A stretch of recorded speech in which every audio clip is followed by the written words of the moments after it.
हरियाणा में कांग्रेस और आम आदमी पार्टी मिलकर चुनाव लड़ेंगे, ये सूत्रों के हवाले से खबर आ रही है। आज औपचारिक तौर पर घोषणा हो सकती है। इंडिया गठबंधन की संयुक्त प्रेस कॉन्फ्रेंस होने वाली है।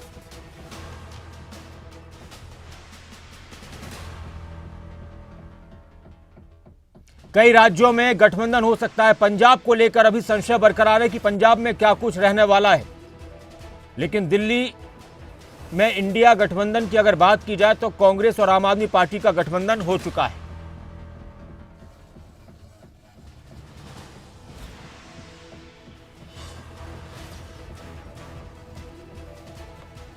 एक बड़ी खबर, आज औपचारिक तौर पर घोषणा हो रही है। हरियाणा में आम आदमी पार्टी और कांग्रेस मिलकर चुनाव लड़ रहे हैं, इस तरह की पुख्ता खबरें आ रही हैं। एक बड़ी खबर, एक अहम जानकारी। और अगर ये सब कुछ तय हो जाता है तो फिर आम आदमी पार्टी और कांग्रेस के इस गठबंधन के बाद इंडिया गठबंधन के लिए कुछ बेहतरी की उम्मीदें कही जा सकती हैं। कमल कौशिक इस वक्त मेरे साथ, मेरे सहयोगी हैं फोन लाइन पर। कमल, किस तरह से देखा जाए आम आदमी पार्टी और कांग्रेस के इस रिश्ते को और इस गठबंधन को?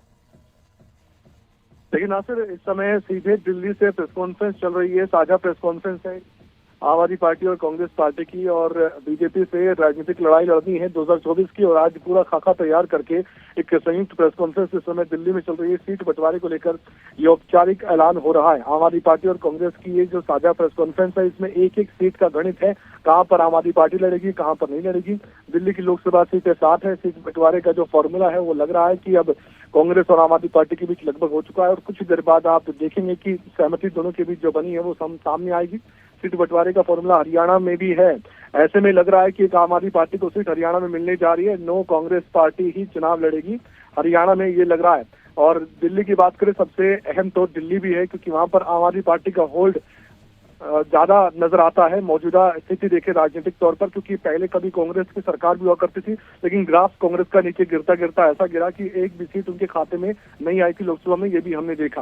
लेकिन आम आदमी पार्टी जो कि दिल्ली में सरकार भी चला रही है, वहां पर थोड़ा सा सहमति पर जरूर पेच फंसा था, लेकिन अब सब कुछ साफ हो रहा है धीरे धीरे। सबसे बड़ी बात ये भी है नासिर की हरियाणा और पंजाब को लेकर भी सवाल उठा था कि क्या वहां पर बात बनेगी। फिर चंडीगढ़ की बात आती है, चंडीगढ़ में भी क्या कांग्रेस चुनाव लड़ने जा रही है? तो जानकारी यही मिल पा रही है कि कांग्रेस को हो सकता है वो सीट दे दी जाए, और आम आदमी पार्टी इस पर थोड़ा सा संतोष करे कि जहां उनका मेयर भी अभी चुना गया है, सुप्रीम कोर्ट में मामला गया वो अलग बात है, लेकिन वहां पर चुना गया है। और उसके बाद चंडीगढ़ में कांग्रेस पार्टी को मौका मिल सकता है, क्योंकि यहाँ पर भी दिग्गज नेता रहे हैं, रेल मंत्री भी रहे हैं यहाँ पर पवन बंसल, तो वो भी अपनी ओर से जरूर इस बात को तो देख ही रहे होंगे कि यहाँ पर कम से कम कांग्रेस पार्टी को चंडीगढ़ में चुनाव लड़ने का मौका मिले। तो अब धीरे धीरे ये क्लियरिटी हो रही है। दिल्ली में कांग्रेस 3 सीटों पर चुनाव लड़ेगी, ऐसी जानकारी अब मिल पा रही है। ये बड़ी खबर, बड़ी जानकारी है। कांग्रेस पार्टी और आम आदमी पार्टी के बीच ये जो अभी गठबंधन हुआ है और औपचारिक ऐलान हो रहा है, इसमें बहुत बड़ी बात ये निकलकर सामने आ रही कि दिल्ली में भी सहमति बन गई है। 4 सीटों पर आम आदमी पार्टी चुनाव लड़ेगी, ये साफ हो गया ना सर? मैं जानकारी दे रहा हूँ, दर्शकों को आप बता सकते हैं। तो इस वक्त की एक बड़ी खबर, दिल्ली में आम आदमी पार्टी 4 सीटों पर चुनाव लड़ेगी और कांग्रेस 3 सीटों पर चुनाव लड़ेगी। इस तरह की चर्चाएं पहले से चल रही थी, अब उस पर मोहर लग चुकी है। प्रेस कॉन्फ्रेंस चल रही है इस वक्त। लेकिन पंजाब को लेकर इस दिलचस्प बात कमल सामने आ रही है। पंजाब को लेकर क्या स्थिति है? अभी जानकारी पंजाब को लेकर देना बाकी है। ये प्रेस कॉन्फ्रेंस चल रही है, सीधा हम जानकारी दे रहे हैं। गुजरात में भी गठबंधन हुआ है, गुजरात राज्य को लेकर भी। चंडीगढ़ में कांग्रेस प्रत्याशी चुनाव लड़ेंगे, वासनिक की तरफ से बात साफ कर दी गई है। ये बात क्लियर है। गुजरात में 2 लोकसभा सीटों पर आम आदमी पार्टी चुनाव लड़ेगी, ये बात साफ हो गई है। और जैसे दिल्ली का मैंने बताया था, 3 कांग्रेस पार्टी चुनाव लड़ेगी और 4 आम आदमी पार्टी, ये साफ हो गया है। चांदनी चौक से कांग्रेस पार्टी चुनाव लड़ेगी दिल्ली में, इस लोकसभा क्षेत्र से ये साफ हो गया है। उत्तर पूर्वी दिल्ली से कांग्रेस चुनाव लड़ेगी, ये भी क्लियर हो गया है। उत्तर पश्चिमी दिल्ली से कांग्रेस चुनाव लड़ेगी, ये भी साफ हो गया है। हरियाणा में 10 पर कांग्रेस, 9 पर कांग्रेस माफ कीजिएगा, 1 पर आम आदमी पार्टी, ये भी क्लियर है। आम आदमी पार्टी कांग्रेस में सीटों पर ये और सीट भी मिल चुकी है हरियाणा में, शायद कि कुरुक्षेत्र को लेकर चर्चा है कि कुरुक्षेत्र में आम आदमी पार्टी लड़ेगी।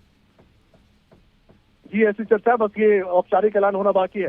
और जहां जहां गठबंधन हुआ है, दिल्ली, गुजरात, गोवा, चंडीगढ़, हरियाणा, पंजाब में नहीं लग रहा है ना सर, अभी तक ऐसी कोई जानकारी नहीं मिल पा रही। अभी क्लियर नहीं हुआ है पंजाब को लेकर, लेकिन दिल्ली, गुजरात, गोवा, चंडीगढ़, हरियाणा, 1, 2, 3, 4, 5 यहाँ पर देखिए 5 अहम क्षेत्र हैं। चंडीगढ़ में एक ही सीट है क्योंकि केंद्र शासित प्रदेश चंडीगढ़, और यहाँ पर एक ही लोकसभा की सीट है। अब आम आदमी पार्टी की तरफ से जानकारी दी जा रही है और ये क्लियर है कि सहमति बन गई है और सहमति बनी है दोनों पार्टियों के बीच बड़े लेवल पर, बड़े स्तर पर। टाइम काफी लगा, लेकिन ये क्या ये गठबंधन कामयाब हो पाएगा? क्या ये गठबंधन आने वाले वक्त में इस INDIA गठबंधन को कमल, इसमें कोई शक नहीं है कि दिल्ली में इस गठबंधन को फायदा मिलेगा। दिल्ली में जो वोट बढ़ जाते हैं आम आदमी पार्टी के और कांग्रेस के, इसका फायदा जरूर मिलने वाला है, इसमें ये साफ नजर आ रहा है। बिल्कुल ये साफ नजर आ रहा है क्योंकि दिल्ली में आम आदमी पार्टी सत्ता में है और सत्ता में पार्टी है तो किस तरह से पिछले 2 टर्म रहे हैं अरविंद केजरीवाल के, सभी जानते हैं। इसमें कोई शक की बात नहीं है कि दिल्ली में बड़ी टक्कर NDA को ये INDA गठबंधन दे सकता है। लेकिन चुनाव में क्या होता है क्या नहीं होता देखने वाली बात है। लेकिन बाकी जो राज्य है उस पर भी गौर कीजिएगा।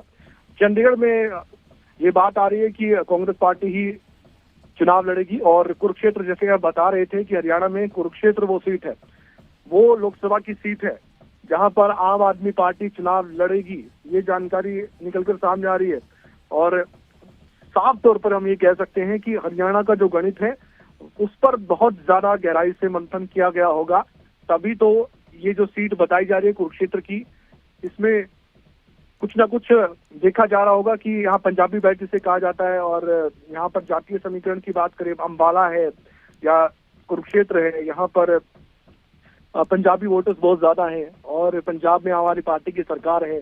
इसके अलावा दिल्ली में आम आदमी पार्टी की सरकार है। तो एक लोकसभा सीट की बात आ रही थी तो इसमें यही मंथन हो रहा था कि कौन सी सीट दी जाए आम आदमी पार्टी को। तो एक सीट भी दी गई है। तो इसमें सबसे बड़ा सवाल नासिर ये है कि जो राज्य स्तर के नेता है, भूपेंद्र हुड्डा है या दूसरे नेता है, रणदीप सुरजेवाला है, कुमारी सैलजा है, किरण चौधरी है, ये क्या सोच रखते हैं? क्योंकि भूपेंद्र हुड्डा बार बार यही बात कह रहे थे कि हम अपने आप में सक्षम है और हम आम आदमी पार्टी से नहीं गठबंधन करेंगे, 10 की 10 लोकसभा सीटों पर हम चुनाव। लेकिन पंजाब में अलग अलग चुनाव लड़ेंगे, ये भी अपने आप में एक बड़ी खबर है कमल।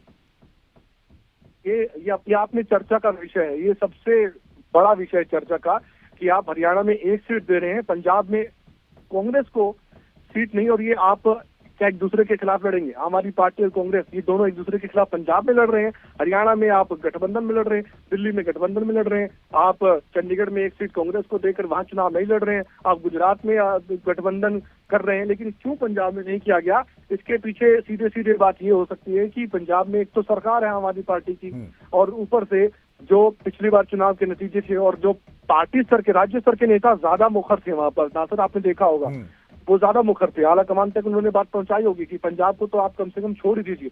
लेकिन पंजाब में जाके अपने हरियाणा में जो सीट दी है, ऐसा लगता है जैसे चंडीगढ़ और हरियाणा में एक सीट देने का जो फॉर्मूला है उस पर जरूर मंथन हुआ होगा, उस पर जरूर चर्चा हुई होगी कि चंडीगढ़ आप अगर चाहते हैं, कांग्रेस पार्टी चाहती है तो आप फिर हरियाणा में एक सीट दीजिए। हो सकता है इसको लेकर कुछ बात हुई हो, लेकिन अब धीरे धीरे ये बात क्लियर होगी। अंदर की बात क्या है वो बताई जा रही है और ये सीधे जो प्रेस कॉन्फ्रेंस है इसमें जो अहम बातें हैं वो निकलकर सामने आ चुकी हैं। एक बात और भी क्लियर हो चुकी है नासिर कि अब बीजेपी को मौका ये मिलेगा, एनडीए को मौका मिलेगा, उनके घटक दल को मौका मिलेगा कि एक तरफ जहां एक दूसरे के खिलाफ ये बातें करते थे और पहले भी इनका गठबंधन हालांकि हुआ था, आप जानते हैं एक बार इन्होंने दिल्ली में भी चुनाव लड़ा है और वहां पर भी इन्होंने बाद में गठबंधन किया था। लेकिन अब की बार ये मैसेज डिलीवर करने की कोशिश रहेगी कि ये सब एक है, विपक्ष एक है और मोदी को रोकना चाहते हैं, ये ही यहाँ पर मैसेज डिलीवर करने की कोशिश होगी। एक बीच में जो काफी दिक्कतें इंडिया गठबंधन के सामने कमल आ गई थी जब नीतीश कुमार चले गए छोड़कर, अखिलेश यादव का रुख था, उनके लगातार बयान थे, ममता बनर्जी के थे, लेकिन उसके बाद चंडीगढ़ के चुनाव के बाद बहुत कुछ बदला है इंडिया गठबंधन के अंदर, सोच में परिवर्तन आया। तो वहाँ पश्चिम बंगाल में भी आपसी ताल्लुकात इनके ठीक हो गए, सहमति बन गई है कि कितनी सीटों पर कौन लड़ेगा, यूपी में आपको मालूम हो चुका है।